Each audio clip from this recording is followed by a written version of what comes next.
What's up, everybody? Welcome to the Tuesday edition of Fantasy Football Today. Big show today. We're talking about the Crazy Eight, the 8 toughest players to rank. 4 from Dave, 4 from a very special guest. We'll talk about players like Kenny Golladay. Can he be awesome on a new team? Jalen Hurts, a lot of upside, maybe a lot of downside as well if you just looked at his passing numbers from last year. So we will get to all of that. Our special guest today, you already see her if you're watching on YouTube.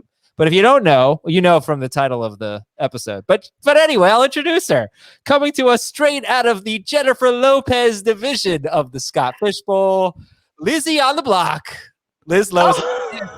Thank you for laughing, because it took me at least a minute to come up with a nickname in relation to Jennifer. I had to Google Jennifer Lopez songs just to come up with that. Well, please just don't do me like A-Rod did, okay? I am happy to be here. Thank you for having me. And I can't believe you just didn't figure this one out. Let's get loud. Yeah. All right. We're going to get loud. We have a whole hour to get loud with Lizzie on the block. Oh my God. I was going to just going to keep repeating it until I was going to do a segment. You think it's enough. I was going to say, if they had your love, and ask you if you like these players, but I think that was overkill. You can follow Liz on Twitter at LizLoza, LOZA_FF. And she is a fantasy football analyst for Yahoo, who is going to be covering the Olympics as well. We're going to ask her about that. She loves her Scott Fish Bowl team. Schrager, throw it up on the screen. Let's do it. Let's get that Scott Fish Bowl lineup up there. I know you love it. What was your toughest decision? Since we're going to be talking about tough players to rank, let's stay on the theme there. What was your toughest decision in your Scott Fish Bowl draft? I mean, I'm going to be honest. I really am proud of this Scott Fish Bowl squad. This is a league that I find crazy making, since we're doing a show about crazy making players, tough to rank players every year, because Scott does such an incredible job of changing the scoring system every year that there's no way to gather enough data to actually gain a strategic advantage year over year. But I have learned to stop undervaluing quarterbacks. So I went after my guy. It was Kyler Murray at the top. I leaned into tight end premium. George Kittle does have his durability issues. You know, I'm going to deal with it. But I also think when we look at San Francisco, like, he's probably the most quarterback proof, anticipating a change at least midseason between Garoppolo to Trey Lance of these pass catching options. So, and then I took Matthew Stafford at number 3. I think I got a little bit wonky around pick 17. I really wanted Ramondre Stevenson. I thought he was going to fall to me. I had that all queued up, and instead it didn't. I wanted to add some insurance and depth to running back, and so I took Kadri Allison. I don't love it, but Mike Davis isn't like ultra proven, so I'll take it. But I think that was probably the pick that I was the least confident in or proud of. 17 picks. Dave, you got to really love your team when your 17th round pick is the one that really gives you fits. And by the way, George Kittle, because I also had the 4th pick. I took Dalvin Cook. You took Kyler Murray. Obviously, for those of you who don't know, completely different leagues. We're not competing against each other, but obviously, or else we wouldn't both have the 4th pick. To get George Kittle at 209, tremendous value. Great stuff. But Dave, that's a heck of a team she's got there. And I see why round 17 was the first time she really struggled with a pick. She did what I did, which is you waited on receiver. And I would imagine that's what the majority of folks did in Fishbowl. And for anybody that looks at Liz's squad and says, oh, she's got Robert Woods and Robbie Anderson and Brandon Cooks and Curtis Samuel and a couple of other, Gabriel Davis at wide receiver. Her wide receivers are just too weak. They're not good enough. I disagree. We've talked about Woods forever on this podcast. We're all expecting him to have a good year. At least in the case of Anderson and Cooks, there should be a lot of targets. Samuel, we talked about a little bit on Monday's show, and I got a feeling we're going to talk about him again on this show. But here's the bottom line. That's one of the easiest positions to go and refill, even in a league as deep as Scott Fish Bowls. And if you wait to fill that spot, that means you're loaded at all the other positions, and Liz is exactly that. Really, really love the quarterbacks that she's got. She's got Kyler. She's got Matthew Stafford. She's got the Washington handcuff. She's got Fitzpatrick and Taylor Heineke. Not a good nickname for Washington's football team, by the way, the Washington handcuffs. No, don't do that. But she handcuffed the quarterback, and it'll be all good. And it's a team that's prepared and should be strong in the Fishbowl scoring system. Well, thank you. I appreciate that. I feel like the best and worst thing about the Scott Fish Bowl is that ADP does not matter. I know that there are ADP trackers, and kudos to the people who figure out that data and can track it. But this is the ultimate get your guy league. So I have flag guys, I have value guys, and I tried to mix them up. That's why when you took Robert Woods, I took Trey Lance. He was my 6th round pick. I wanted to get my guys. Okay. Yep, that makes sense. And officially, what is your favorite Jennifer Lopez song? I mean, do you expect me to winnow them down immediately like this, just on the spot? There's a buffet, a catalog of options to choose from. Yeah, right. I like that song she does with Ja Rule a lot. I like that one. I don't know that one. Dave, how about you? I like Get Right. Get Right? Oh, okay. That's a song? It is. Okay. All right, great. I guess I think Jenny from the Block for me. Yeah. All right. Toughest player to rank. So Dave wouldn't commit to giving me one. He gave me a list of 4. Just pick one, Dave, that you want to highlight as a very tough player to rank. Can we get into the discussion now, or is this just going to be like a preview for the future discussion? It's a preview. Yeah. Because I want to get into the one that I was going to say, and we'll get into it later, the Steelers receivers. I still have a hard time with them, but we'll save that for a little bit later. Let's go with one that we just get out of the way, and it's pretty easy. It's Deshaun Watson. My knee-jerk reaction is to not even have him ranked because I'm not sure if he's even going to play this year. But there are rumors, it seems like now, every few days coming out about a team that would be interested if things work out. The fact that we haven't heard anything lately on the front, maybe there's some sort of settlement that he's working on just so he can play football this year. If you're obviously by August, I would expect to know more about his situation, but let's just say you're drafting now in late July. I think you've got to look at him as somebody that you take a shot on in the double-digit rounds on the hope that he ends up playing this year. Yeah, his ADP is QB like 20 something. He's basically not being drafted. QB, where is it? 20. I don't know. It's if it's not 15. All right, 28. QB 28. That's ridiculous. Right. I mean, okay, fine. Maybe it's not ridiculous because there's, like I said, a chance that he doesn't end up playing this year. But I think the risk reward with taking him with a late pick is pretty obvious at this point, where if you're getting him in round 11, oh, boo-hoo-hoo, you're missing out on Paris Campbell or a DST maybe, if you're inclined to take a DST that early, when you could have a possible top 5 fantasy quarterback. Yeah, Liz, it's a very tough call, I think, in a 2 quarterback league when you don't really have that luxury of wasting roster spots. So when would you take Watson there?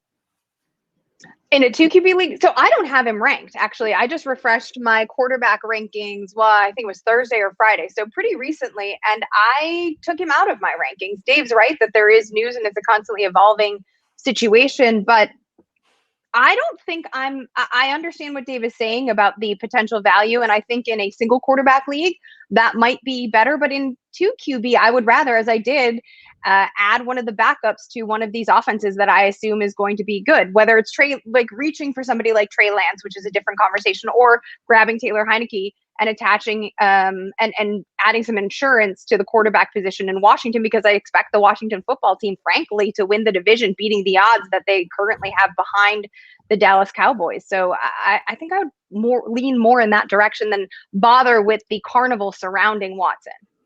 I'm going to look up what the ADP was for him in the fishbowl. Right. That's a good. I guarantee you it wasn't the 28th quarterback off the board. So let me just ask you guys this. Let's say he gets traded to the Eagles. That was Adam Schefter's report that it was the most likely destination, right? But not that it was going to happen or anything. Let's just say he gets traded to the Eagles. Where would Deshaun Watson rank for you?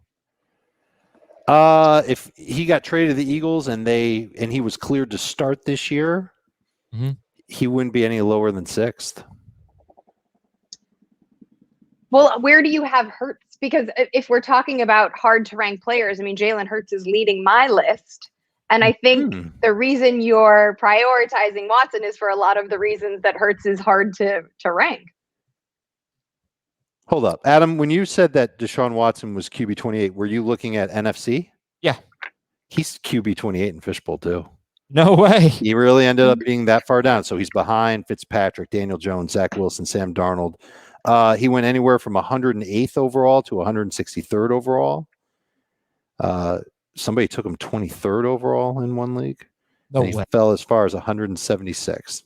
But his average draft position ended up being 109 as QB 28 off the board. So that tells me that I'm probably in the minority by having him ranked, period. And that there are more than enough people in fantasy that just want to not bother taking the risk on him, even if it's the end of round 9, basically, in a super flex league.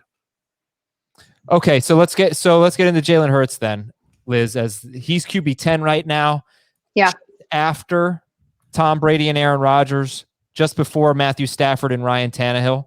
So in a very good group of quarterbacks there. Jalen Hurts was on pace for more than 1,000 rushing yards last year when he started. Mm-hmm. And that's obviously, that's a huge appeal. But why is he so tough for you to rank? Well, it's multi-pronged. So you mentioned the rushing upside, and that's why I'm keeping him inside my top 12. I think I'm probably a little lower than the consensus, but still around that QB 10 to 12 range. I mean, at his ceiling, he's a top 5 option, right? That's Lamar Jackson numbers. Like that's where he is. But at his floor, which Dave, I think mildly alluded to, he gets benched mid-season. And there's not a lot of pro tape available on him. So we're not quite sure what his capacity as a passer is going to be, but we do know he managed a 59.2% true completion percentage last year. My question is about the play caller here in Nick Sirianni. I mean, yes, he's been in the league forever since let's give him 2010 with the Chiefs, but is the only quarterbacks that he has been with have been Matt Castle and Phillip Rivers, and neither of those quarterbacks scream rushing upside to me. And Sirianni himself has reported to the media and said that he's unsure if he wants to change things or how much he's going to cater his scheme to Hurts' skill set, which is very obvious. Now, could he be coach speaking? Could he be trying to, wave us off the scent? Sure, probably. But is this a guy who's able to do that given his previous history? I mean, I don't know if Sirianni doesn't go RPO heavy, I don't know how successful Jalen Hurts is going to be. And when you look at that defense and how green it is and how much of it turned over last season, Hurts is going to have to throw the dang ball. And if he does, and who's he going to throw it to? Yes, a reunion with Devonta Smith sounds great, but this is still a historically slim receiver who's done historical things otherwise, but there are plenty of question marks there. I'm not sure that the pass catchers here, he's not, it's not Nuke Hopkins or Michael Thomas that's going to be lifting him and drawing him. It's a really young squad. And so the variance between what he could do and what he might do is very large, which makes him difficult for me to place. The other thing about it is that he might officially, where do you guys both have him ranked? I'm sorry, Liz. I think I have him 11. Let me double check. And I've got him higher than that. I've got Hurts a little bit higher than that. I'm willing to put him top 10 for sure. I have him at 9 as we speak today. And there have been times where I've thought about putting him ahead of Aaron Rodgers, which really sounds ridiculous on the surface. Guy who's going to the Hall of Fame, was just the league MVP last year and has been a fantasy staple for so long. But it's the rushing upside that really does it for me on Hurts. The fact that he averaged over 24 fantasy points per game and 6 point per passing touchdown leagues, and he completed 52% of his passes. I think the completion rate goes up. I think that the offense will be. I think Sirianni will tailor the offense to Hurts, because if he doesn't, he's going to look really dumb, and it's going to be a bad first year, and he's just setting himself up to fail. He's got. The bro does not seem to look. He does not seem to care about how he looks, given all of his press conferences. That's true. His press conferences, he it's almost like a sitcom, right, Liz? You can't believe that this guy is a head coach in the National Football League, because he's so. I don't know if all over the place is the right way to put it, but it's different. It's definitely refreshing, but he knows his football, and I do believe that he will help the passing game at bare minimum. I think the offensive line being healthy is also going to be a big plus for Jalen Hurts. He did not have a very healthy offensive line late last season. He'll have a little bit better protection. I think that'll help him throw a little bit better. And what I remember watching him when he played in college was very hot and cold. Sometimes he'd sit in the pocket and he'd throw a dime. sometimes there'd be no one near him and he'd run out of the pocket to gain like 5 yards. So he definitely has some room to improve, but it's that rushing that's such a key for fantasy. If you're in a league where it's a point for every 10 yards, he's going to help you there. And I'm trying to get points on my fantasy why team. He's a QB1, right? Like I have him QB10. So we're not that far apart, but like, am I drafting him ahead of Tom Brady? A lot of that depends on roster construction and, sure, what falls to me, but he is not the floor option. And are you wanting to have a quarterback? Also, if there are rumors that Shefty is reporting that the Eagles are even interested in Watson, that tells me that the buy-in on Hurts isn't as solid as maybe we thought. Unless it's something like they want Watson, but they know that he's not going to be available to play for them for a portion of this year, maybe all of this year, and they're willing to wait, and then they'll have Hurts. And if Hurts does well, then they've got a trade chip. They can move Hurts in a trade. And if not, then Hurts becomes the backup and Deshaun becomes the starter. It could work out that way too. But I think once they traded Wentz and then not drafted a quarterback, I think that kind of showed their main intention that they're going to go into this year with Hurts as their quarterback. Mm-hmm. Yeah. And I think whenever you have a quarterback like this, to me, it's just everything is a much easier decision in a 1 QB league, because you take them and there are backup plans. I referenced easy backup plans, right? The one league that we've done so far, I know you're probably in more than one league. I'm only in one that we're actually playing out. So I took Hurts, and then I drafted Aaron Rodgers. Like 3 rounds later, you have to know who you're drafting with. Aaron Rodgers currently has an ADP 2 picks higher than Jalen Hurts, but if you are not comfortable with Hurts, that's an 8th round pick for you. Take Tannehill in the next round. If you take quarterbacks in rounds 8 and 9, I think Heath disagreed with that. But I'd be okay with that personally. If my first 7 picks were on non-quarterbacks, if I took Hurts for the upside and then I said, all right, I'll take Tannehill or I'll take Stafford or something, or Burrow. Exactly. Burrow. Mm-hmm. I'm fine with that in rounds 8 and 9, 8 and 10, something like that. All right. But so Liz, for you, is it Brady or Hurts? I have them back-to-back 9 and 10, Hurts 10. Okay. And Dave, you have Hurts ahead of Brady, right? I do. They're back-to-back for me. Hurts 9, Brady 10. Gotcha. We are going to be live Tuesday night. That's tonight at 7 p.m. Eastern on youtube.com/fantasyfootball today. We're doing a mock draft, and we're also giving away a spot in our next mock draft. So again, join us on our YouTube channel, 7 p.m. as we mock with Steph Smalls, Tara Roberts, and Samantha Praviti. And we'll be giving away a spot in our next mock draft so you can draft against our experts. Hit the subscribe button on youtube.com/fantasyfootball today, and we will see you tonight, 7 p.m. Eastern. So covering the Olympics, Liz. Cool. I am, yes. Thank you. Not from Tokyo. I'm doing it remotely, which means I'm going to be reliving some college days via my sleeping schedule because I'm working Pacific time. This is 6 p.m. to 2 a.m. some shifts, and then some shifts 2 a.m. to 10 a.m. So we'll see what happens. I'm sure there'll be some late night social media posting that I may end up regretting. What's the time? Between LA and Tokyo? I don't know. Okay. But so you're going to be, so are you going to after the Olympics? Live events or the events that air in prime time in America, but have already happened in Japan that we're not the results of? I will be covering the Olympics in real time. Okay. That's great. Do you have a specialty sport or just whatever? Well, I do in the Winter Olympics have a specialty sports, but this particular Olympics, my focus are women's gymnastics and volleyball. I was on the volleyball team. I was like the worst setter for someone who is 5'2", which is why I didn't make varsity. Or the Olympics, I might add, Liz. You didn't make that team either. That's cool. I actually did play-by-play in college, and volleyball was by far the hardest. The hard to do play-by-play, impossible. It's just like so fast, but fun. Yeah, it was a challenge. So how are we gonna do? USA, we're gonna win the medal count.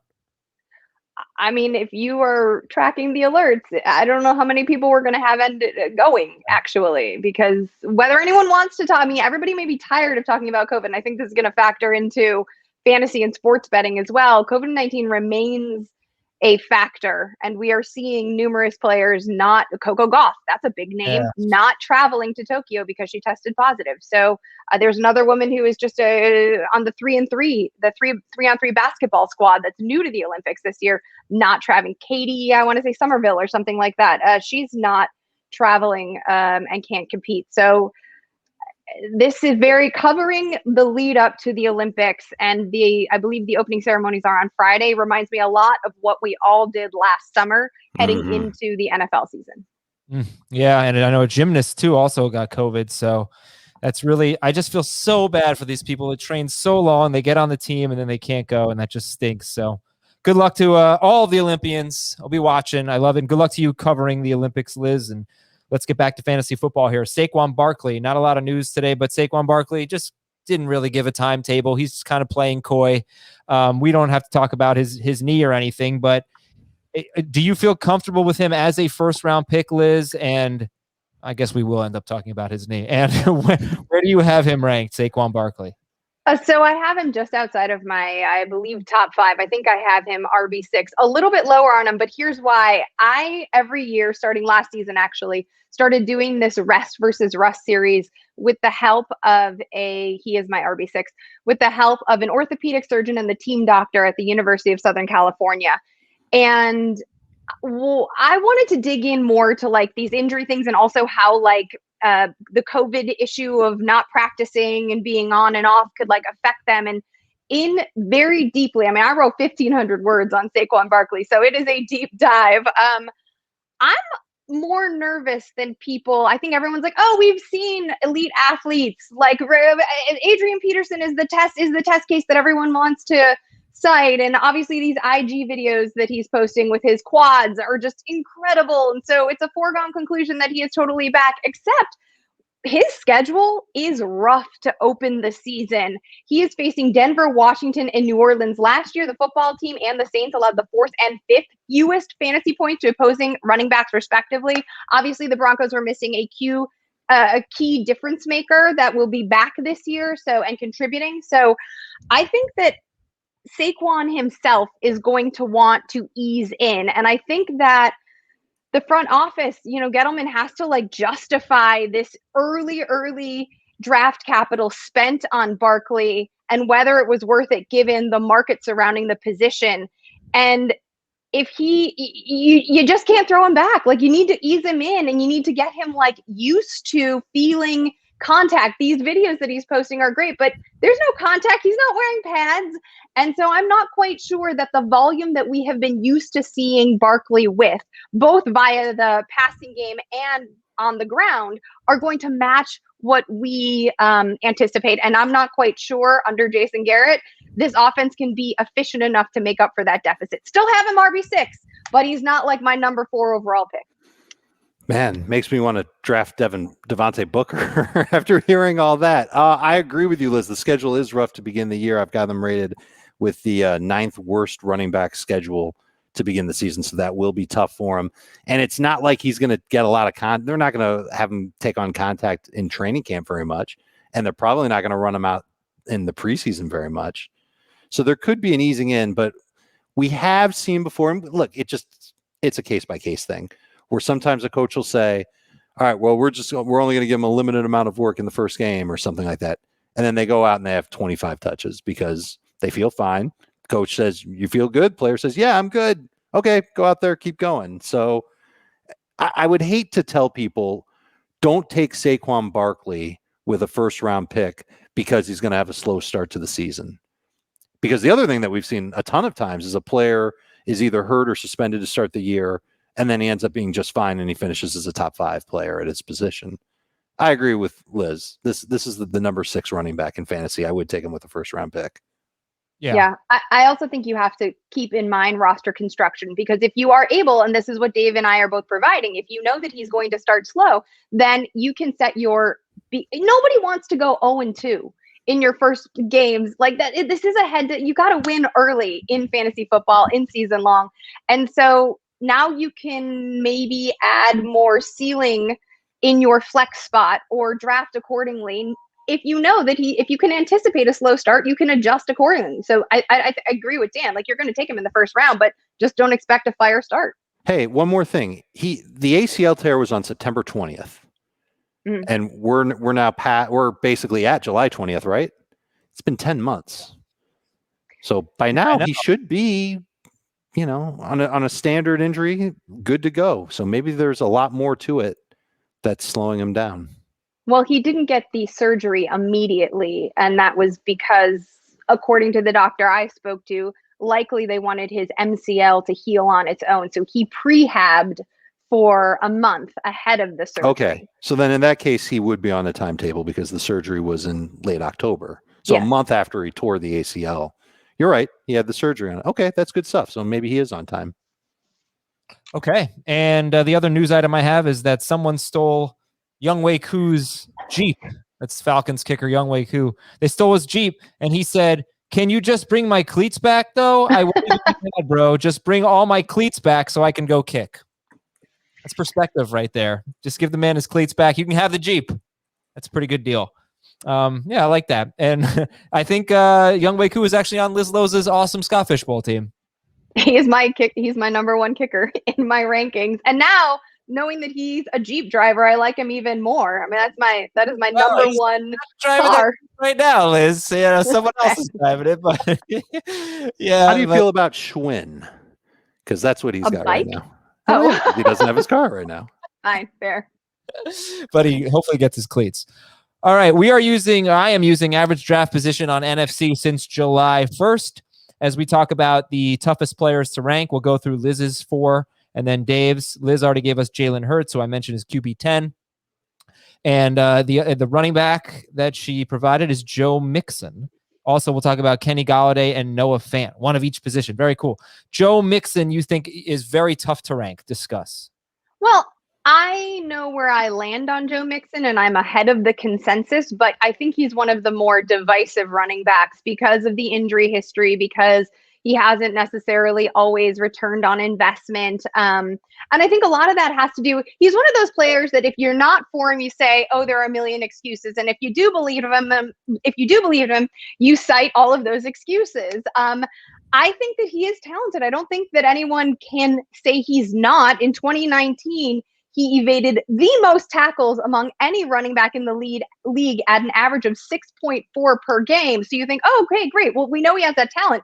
But you don't want your running back evading all those tackles because that means the offensive line is really bad, which is obvious in Cincinnati. Add Joe Burrow, though, and that evaded tackle number goes down to 4.7 per game because Burrow adds an electricity to the offense that prevents opposing defenses from so regularly stacking boxes against Mixon. In fact, here's a fun stat.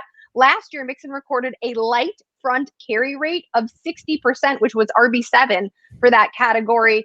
Throw in Jamar Chase. We still got T. Higgins. We still got Tyler Boyd. We no longer have Gio Bernard. And so now there are passing game opportunities which Mixon, who is an efficient pass catcher, can absorb.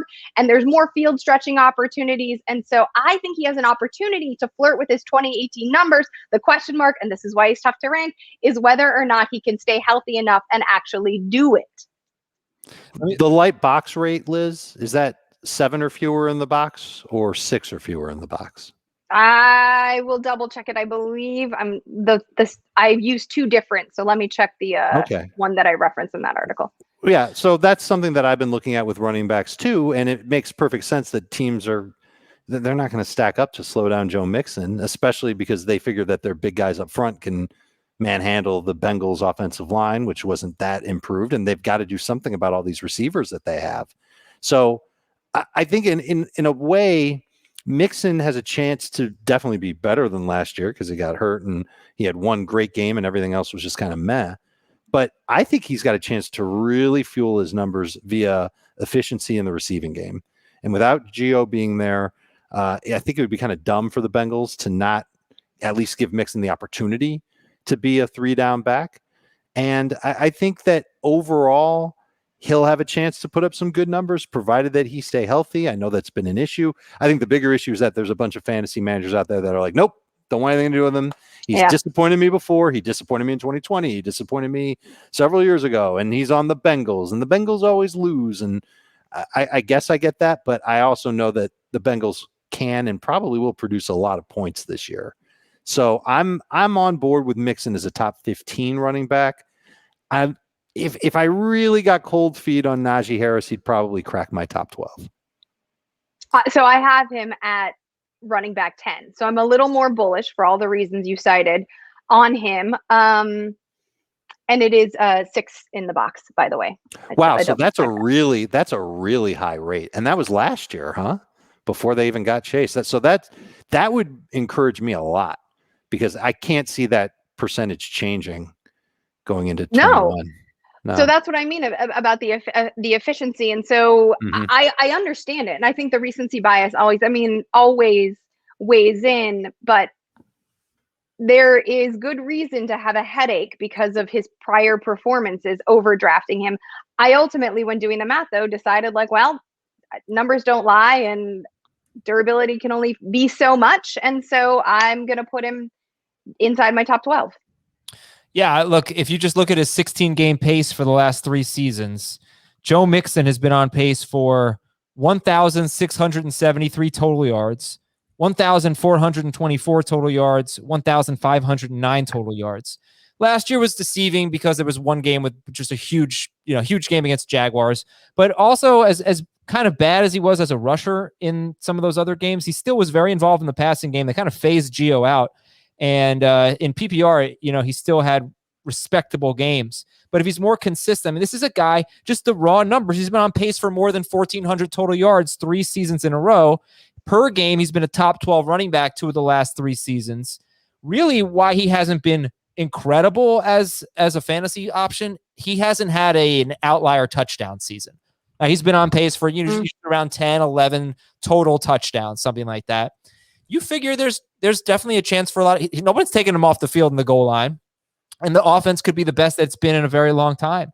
So it might come down to that. And what I find crazy, we're talking here about where you have him in the rankings. In ADP on NFC, he's 19th overall. Oof. He's RB 14, and he's after Antonio Gibson. And Dave, we're going to do FFT in 5 after this, and I'm going to pick a few players that I think are tough to rank. Sure. And Antonio Gibson gives me headaches, but there is no chance in hell I would ever take him over Joe Mixon. I cannot understand that. I can't see a justification for that. And that's what ADP says. 3 picks ahead of Joe Mixon, in fact. Only 1 running back spot ahead of him. But yeah. That just boggles my mind. I'm with you on that one. I've got Mixon actually 1 spot ahead of Gibson. So if I was forced with that decision, I would take Mixon over Gibson. And I think it would be because of the workload that is expected. And I think that's pretty much it. The thing that really does bother me when it gets to Mixon is because he's never had that outlier touchdown year, he's never been fully consistent. In 2018, for example, he got you 15 or more PPR points in half of his 14 games. And that's like the best rate that he's given you over the last 3 seasons. He'll give you some smash weeks, no doubt, but doing it every week, yeah, he hasn't really done that in the last 3 years. All right, you know what's a tough call, I think, Liz, is Joe Mixon or Stephon Diggs and DeAndre Hopkins. What decision do you make there? So whether or not you're going to draft receiver, I think I'm probably going to take Joe Mixon, and maybe this is old school thinking, but we talked admittedly about the fishbowl. There is such an amazing glut of wide receiver 3 options, all of whom could hit. And I trust my analysis and my gut enough to know which of those guys I can hit on in those sandwich rounds of a draft that can propel me to make up any difference. But at running back, it just gets lean real fast. So I think I would probably, I'm higher on Nuke than a lot of people because of the old man narrative attached to him now. But I think I would lean more towards Mixon because of scarcity at the position.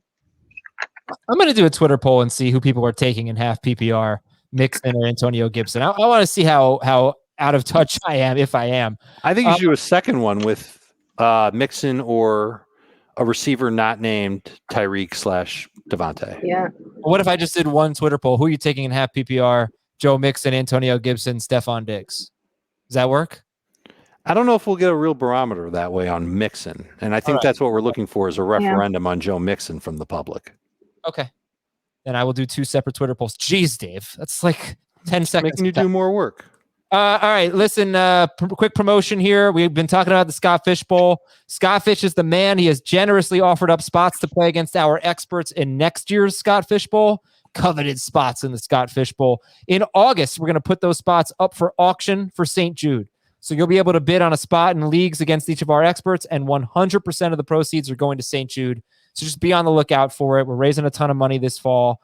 Be a part of it, and you could even be in the Scott Fish Bowl next year. I want to talk about Kenny Golladay. He's wide receiver 27, and his ADP in NFC is fascinating, Liz.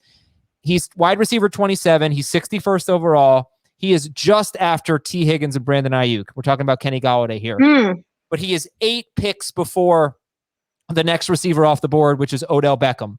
So it is an obvious tier of these like wide receiver 2s, basically. Golladay, the tail end of it, and then it's Beckham, who's probably going too early, we'll say. I think the CBS folk would say ahead of Claypool, ahead of Juju and others.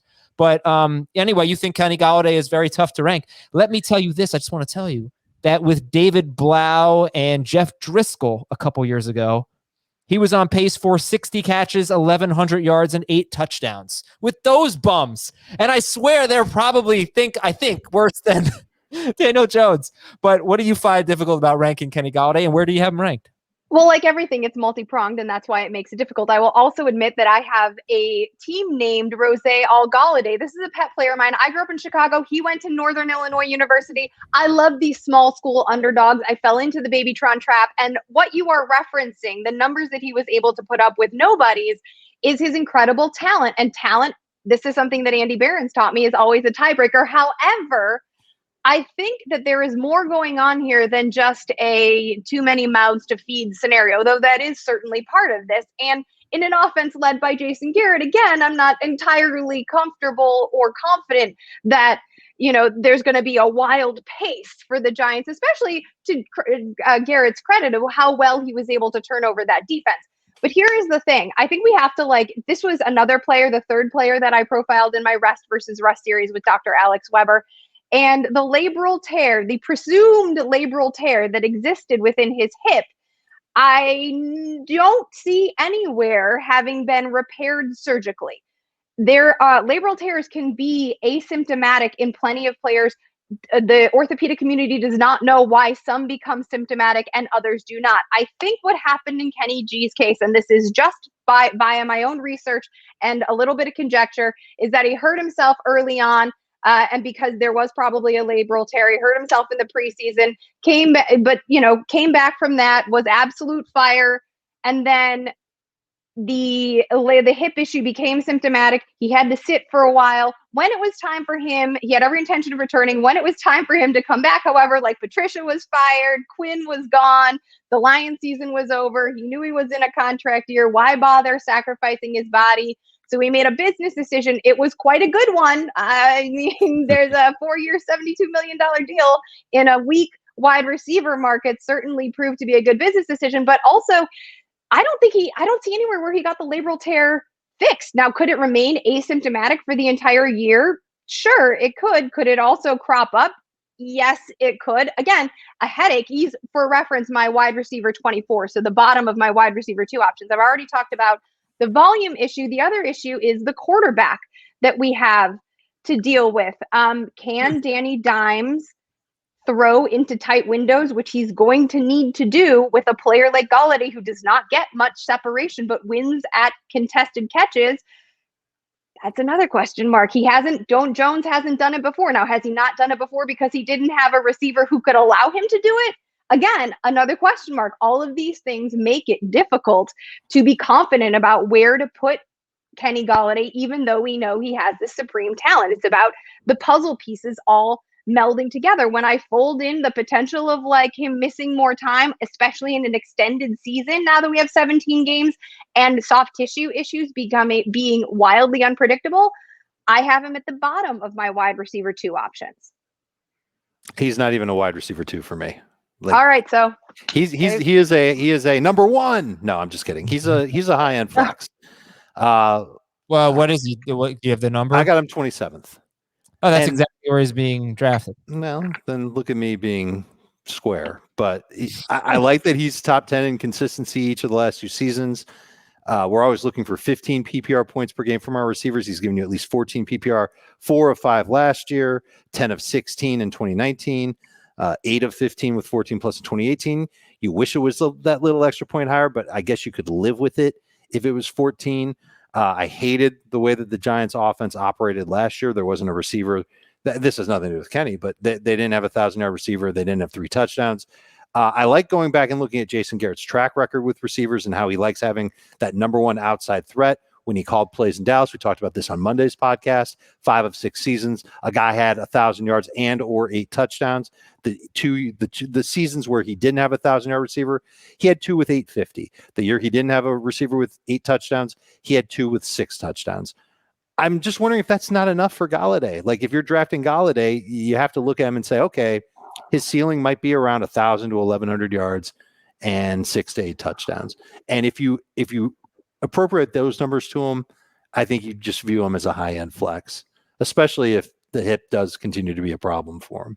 Yeah, I think Dave is hitting on something. I mean, you mentioned, though, that he has been consistent. Those are overall numbers. He finished 2019 the wide receiver 5 overall, but he's always been highly varied because he's never had a ton of volume. He's just had a ton of high value targets. He averaged 13.6 fantasy points per contest in that same 2019 year, which was wide receiver 9. So wide receiver 9 per week, wide receiver 5 overall, again, because of the high value opportunities. And I have him projected. I think it's interesting that you said his ceiling was about 1,000 yards.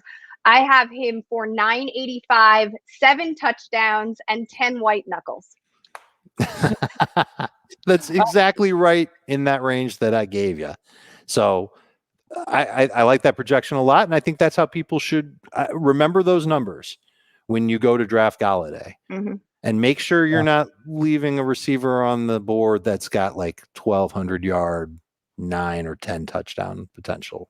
Yeah, upside's going to be a problem for him, but I do think there's a high floor for him because he has really not had good quarterback play in his career, because 2018 was his first good year. It was 1,000-yard season, 1,063 yards in 15 games. So like 1,100-yard pace. And Matthew Stafford had a broken back and didn't even throw for 3,800 yards. It was one of his worst years. Stafford was terrible. Then 2019, Stafford missed half the season. And then last year, Golladay played 4 games, and he was very good in those 4 games. So I think, actually, believe it or not, Daniel Jones can be as good as what what Golladay has actually played with, because he just hasn't really played with peak Stafford all that much, interestingly enough. And when he did play with peak Stafford, the first 8 games of 2019, he was really good. Yeah. And, was better than his season-long numbers. All right, next up is Noah Fant, and then we'll take a break, and then we'll get to Dave's guys. Noah Fant, man, I was just watching, some video of Noah Fant today, and then Dallas Goedert, and then TJ Hawkinson. And Liz, you talked about the motto that talent has to be a tiebreaker. He is so good, and it's so frustrating. He's so fast. I don't know who the fastest tight end in football is, but he's got to be up there. Maybe it's Waller. I know it could be Kelsey. Maybe I'm just an idiot for not saying it's him, but I think he ran a 4.5 40. He's a tight end. He's so good. Yeah. And he is tough to rank for sure. He's tight end 8 in ADP right now. Late round 8 pick, 14 picks after Dallas Goedert, 6 picks before Logan Thomas. So I think Fant is definitely going to fall into the Goddard Fant group in your drafts. But do you just struggle with the talent versus opportunity and targets and offense thing that we're all struggling with Fant? I mean, I wouldn't say opportunity, but I do struggle with his potential. I mean, he's a fascinating study for many of the reasons that you're highlighting. He is an athletic marvel, a 95th percentile SPARQ score. But why? Remember, why is he a first-round draft pick? What was everybody saying when he came out of Iowa? Because of his ability to win in the red area of the field. Well, then tell me why he has just 3 touchdowns in back-to-back seasons. That's just the beginning of it, Liz. Do you know how many red zone targets he had last year? I do, in fact. He drew 12, and he managed 7 completions in the red area of the field out of 12 red zone targets. It's ridiculous. It needs to be much higher. Yeah, and he's got higher. 4 drops in back-to-back seasons. So and now we've got and that was without Courtland Sutton, remember? Right. So now we've got Courtland Sutton. We've seen Judy flash. We don't know who the quarterback is going to be. So I have him as like a low-end tight end 1, but I don't want him in any league, and maybe I'm missing out, but that's fine. I would rather stream, because all of these players that we have discussed are the players who are going to smash high one week and probably flatline for you the following. And they're highly variant players, which makes their overall rank very difficult to ascertain. Case in point, weeks 1 and 2 for Noah Fant last year, 33 PPR points. Awesome. He then averaged 7.5 PPR points per game in the remaining 13 games. He only had 3 games with 10 or more PPR points. So he got off to a hot start, and then all of a sudden he disappears in that offense. Well, he hurt his ankle. That's the issue. So he hurt his ankle. Okay, but I mean, he still played in a bunch of games. The ankle is what slowed him down. The ankle is what kept him from being used in the red zone. Why wouldn't they use this? I don't know if I like it. I don't know if I buy it. He also caught 3 touchdowns all year, and 2 of them were in weeks 1 and 2. That's right. Why fantasy points are much higher in those games. I think if the team loved him, they would find ways to manufacture targets for him inside the 20-yard line, and they didn't do enough of it last year. He was tied for 18th among tight ends in red zone targets. 18th among tight ends. I don't know. It just feels like, well, studying a guy like Julio Jones and why doesn't he score touchdowns, I've noticed throughout the year that some players, their red zone targets fluctuate so much. So I really could see this changing. It could be if they go to Bridgewater, maybe it starts happening. I can't sit here and say the coaches didn't do a good enough job getting him involved, because for all I know, it could have been all on Drew Lock. Or for all I know, he just wasn't getting open. I don't know. But he is. Or he has bad hands. Yeah. He's just, and they didn't throw a lot of touchdowns. It's not like they were good in the red zone.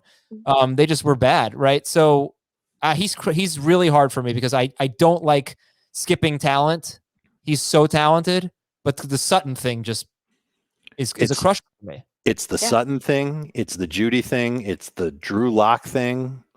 And it's the running thing. Like, forget about it. It's the good defense thing. Oh, that's another good point. The defense is going to be really good this year. Yeah.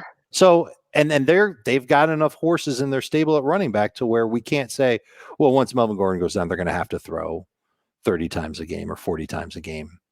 Like, that's not going to happen either. So to me, it's an opportunity issue for Noah Fant. All right, we will take a break here on Fantasy Football Today. When we come back, we will check out on the 2 Twitter polls that I had to come up with, and then we'll go through Trey Sermon and whatever else we can get to. The Steelers, we'll start with the Steelers wide receivers. Dave really wanted to talk about them and being very difficult to rank. All right, we'll be right back on Fantasy Football Today. Checking in on our Twitter polls, the Joe Mixon edition. All right, so the first one was, who would you rather have, Joe Mixon or Antonio Gibson? And of course, I couldn't believe it that Gibson was going ahead of him, and right now Gibson is leading. In half PPR, he has 51.4% of the vote, and Mixon 48.6%. Liz, am I way off here? I feel like it's such a leap with Antonio Gibson to put him ahead of Mixon, but I do think that you said there's that group that's like, or maybe Dave said it, they were burned by Mixon and will never draft him again. People have a lot of anger toward Joe Mixon. What do you think, Gibson versus Mixon, real quick? I have Gibson at 12, I think, and Mixon at 10. So again, they're close. I get it. But I think you've been doing this long enough to know that recency bias weaves its way into every single preseason discussion. I think that's a large part of it. And I also think that the Washington football team is just one of the most exciting teams out there, right? Like they're coming off of an impressive playoff stint, and Ryan Fitzpatrick makes this offense all the more exciting. And it's hard to not want to attach yourself to these Washington football teamers. Not for me, but that's so interesting. I feel like it's coming up so much. You're right. People have so much faith in their offense. Do you generally have faith in their offense, Liz? I mean, this year, I will say that one of my I am betting on them to win the division. Their odds are just behind the Giants, I believe. But yeah, I think they're a spicy offense, and I like them a lot. Yeah. Scott Turner has been like top 10 in pace and pass attempts in back-to-back years. Like, how can you not love it? And with that defense, come on. I thought it was the Cowboys, then Washington, then the Giants, and the Eagles in terms of odds. That's right. Okay. The thing is, nobody ever wins that division twice in a row, Liz. So it's going to be. As a Giants fan. That's okay. The Cowboys can win too. Yeah. Who are you taking in half PPR, Joe Mixon or Stephon Diggs? This one's not even close. 77.4% to Stephon Diggs. Wow. Okay. Okay, Dave, let's talk about your guys who are tough to rank. The Steelers wide receivers. Right now, Deontay Johnson in NFC average draft position is wide receiver 20. It's going 50th overall. And Chase Claypool and Juju are back-to-back wide receiver 29 and 30, 72nd overall. And that is the end of round 6. So they're difficult to rank. Do you find that it's difficult to even predict who the best one is going to be? Yes, because and I've got, at least I have that down to 2 guys, where I've got Deontay Johnson, who I think just volume will help him be that main receiver in Pittsburgh like he was last year. But I look at Claypool, and we've talked about this before, about how Chase Claypool just has this unique body type and size speed combination. And it would just make sense for the Steelers to keep scheming him up in their offense like they did last year as he takes a step forward in his second season. Whereas Juju, to me, isn't in the conversation, even though he did get volume last year. He regressed with his efficiency. I don't see him as a playmaker. I just see him as a guy that can compile a lot of catches, and that's good for fantasy, but it doesn't necessarily mean that he's going to go and be a top 5 or top 10 fantasy wide receiver. So what I've done with this offense, because I'm trying to get a beat on them too, and I've spent a lot of time on the Steelers this offseason. I did my research on Matt Canada. He's their new offensive coordinator. He called up a lot of plays in college. He uses a lot of pre-snap motion to clue the quarterback in on what type of a defense he's going to have. He loves play action. He loves quick throws. We know the Steelers did a ton of quick throwing last year, and he really preaches completions and high yards after catch. So he wants those yards after catch to be there. It's kind of like a quicker paced version of a West Coast offense when it comes to the passing game. Roethlisberger on play action last year, his completion rate was under 70% adjusted. It was 40th best. He had 1 touchdown on play action, according to Pro Football Focus. Getting rid of the ball in under 2.5 seconds. He had 26 touchdowns, 4 interceptions, 80.8% adjusted completion rate, but an average depth of throw of 5.5 yards. 73% of all of his throws were under 2.5 seconds. Who does this benefit in the offense?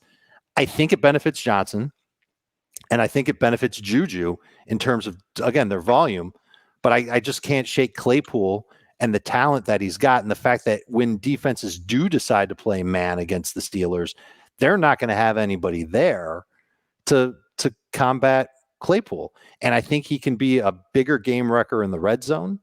And I think that he's got a chance to really be the most improved receiver in the Steelers offense. But there's one more thing on top of all that.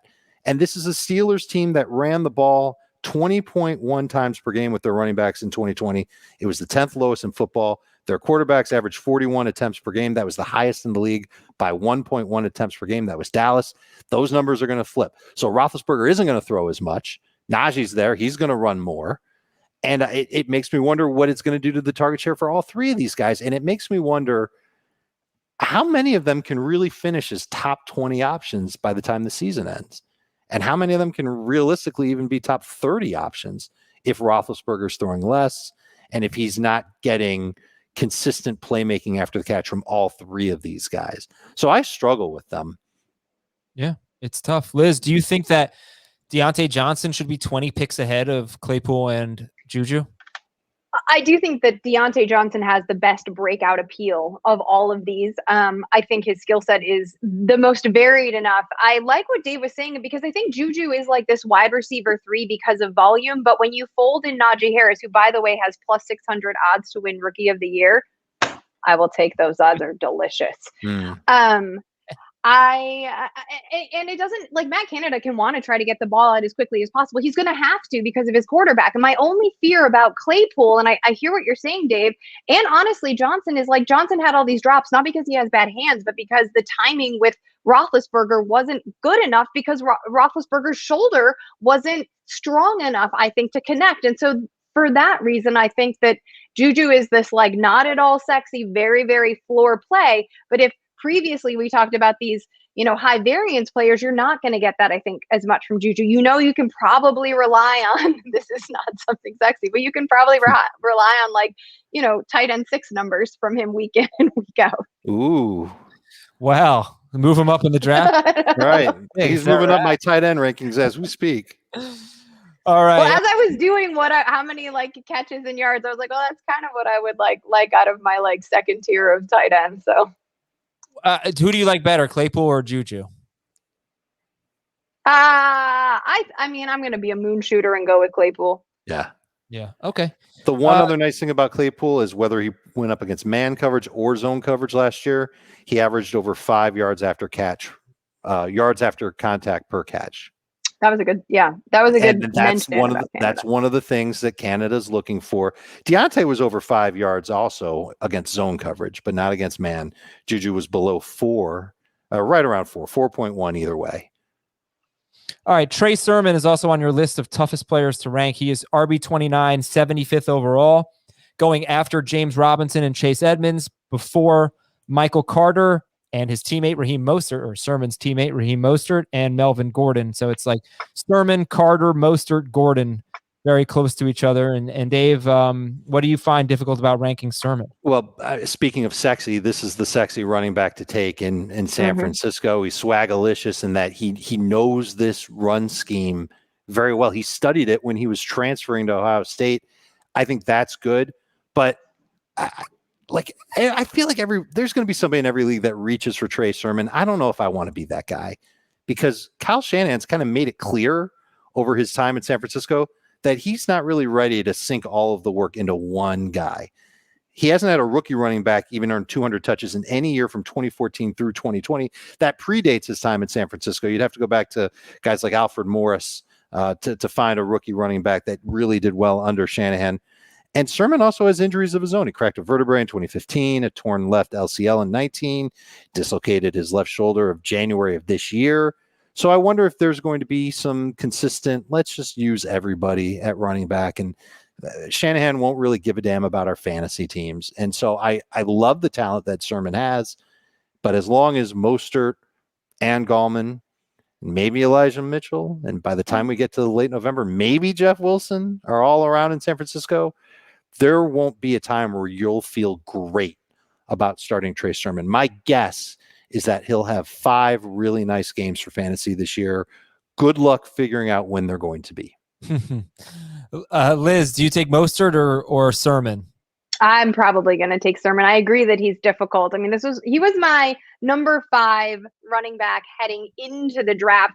I will say because San Francisco made a deal with the Rams, and obviously McVay and Shanahan have a familiarity with one another, but San Francisco made a deal with the Rams to move up, and they added him with the number 88 pick. To me, that investment means that, and Mostert's 2020 was not something I think he wants to remember, or Kyle Shanahan wants to remember. Although I was listening to the Flying Coach podcast with Sean McVay. Yeah, it's a great pod. It's a great show, right? And Shanahan was on as a guest, and he was like, "Oh yeah, that time." He was referencing a previous playoff game, and he was like, "Yeah, that time Mostert was on." I was like, "Oh, that's an interesting influx." I felt like, or that he used in talking about Mostert. Regardless, I think that this is Shanahan's newest toy, other than Trey Lance. Like, this is, and we know that obviously this is a scheme-friendly program, a scheme-friendly offense for the running back position. It's averaged over 400 in rushing attempts over the last 3 seasons,